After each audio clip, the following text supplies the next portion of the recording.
Not difficult. ठीक है, फिर देखो ये वाला क्वेश्चन हमने कल वैसे किया था, इसको फिर से करेंगे, थोड़ा जल्दी करूंगा मैं। साइन थीटा अगर √3 cos थीटा के बराबर है तो आपका tan थीटा कितना हो गया √3।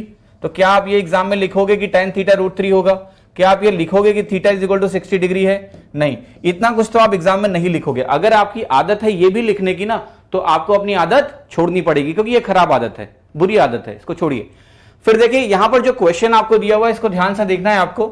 मैंने आपको कल एक छोटी चीज भी बताई थी कि इस क्वेश्चन में अगर आपकी आंखें थोड़ी तेज हैं, जिसको कई लोग कहते हैं कि ये सब एग्जाम में नहीं लगता है, देखिए आपको अपना लेवल थोड़ा सा रेस करना पड़ेगा। मैं बेसिक्स को कभी भी बुरा भला नहीं बोलता हूं, बेसिक्स आने चाहिए, बहुत अच्छी बात है, लेकिन अपने आप को इनहैंस करना, क्रिपल करना नहीं है। If you have ability to look at the options, it's not a bad thing, it's a good thing. कुछ आपको अच्छा, कुछ नया भी आता है और एग्जाम में लगता है, अगर आप प्रैक्टिस करोगे, इस पे काम करोगे तो यहां पर अगर आप ध्यान से देखोगे तो जितने भी इंटीजर टर्म है वो सारे ऑप्शन में डिफरेंट हैं, लेकिन सर्ड वाले टर्म डिफरेंट नहीं है।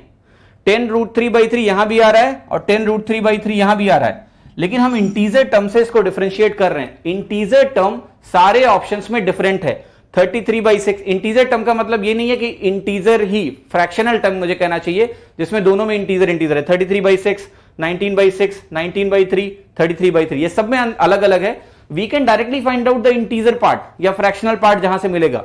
अब जरा ध्यान से देखो, 2 sin² थीटा मुझे इंटीजर देगा या नहीं? यस, क्योंकि sin 60 भले ही √3/2 होता है सर, लेकिन जब स्क्वायर करोगे ना तो वो 2 × 3/4 आपको दे देगा, इंटीजर मिलेगा। sec² थीटा क्या होगा? वो इंटीजर ही होता है। sec 60 क्या होता है? 2। ये डायरेक्ट पता होना चाहिए। अगर आप cos से कन्वर्ट कर रहे हो तो आप टाइम बर्बाद कर रहे हो। Directly know the value of sec 60 की वो 2 होता है, 2 का स्क्वायर कितना हो जाएगा? 4। क्या आपको sin theta into sec theta integer देगा? इंटीजर देगा? नहीं, क्योंकि साइन और आपको नॉर्मल फ्रैक्शन यानी रेशनल नंबर नहीं मिलेगा इससे। Sine theta is sin 60 is √3/2। Sec theta क्या होगा? ये 2 है, लेकिन प्रोडक्ट में एक √3 आएगा। ऐसे ही कोसेक थीटा को जरा देखो क्या मिलेगा? कोसेक 62/√3 होता है, तो अगर वो 2/√3 होता है तो वहां भी एक √3 आ गया, उसको छोड़ देंगे। हम √3 वाले टर्म नहीं देख रहे हैं, हम केवल इंटीजर टर्म्स देख रहे हैं। और यहां पर ये वैल्यू आपकी हो गई 3/2 + 4। कितना हो गया जरा बताओ मुझे? क्या आपको 11/2 मिला? अब देखो यहां पर कहां रेशनल पार्ट आपका 11/2 है, किस ऑप्शन में ऐसा है? पहले ऑप्शन में ही ऐसा है, 33/6, यही 11/2 के बराबर है। अब देखिए इस क्वेश्चन को ट्रेडिशनल प्रोसेस से करने में कोई बुराई नहीं है, वो तो आप वैल्यू रख के कर ही सकते हो, कल मैंने करके भी दिखाया था।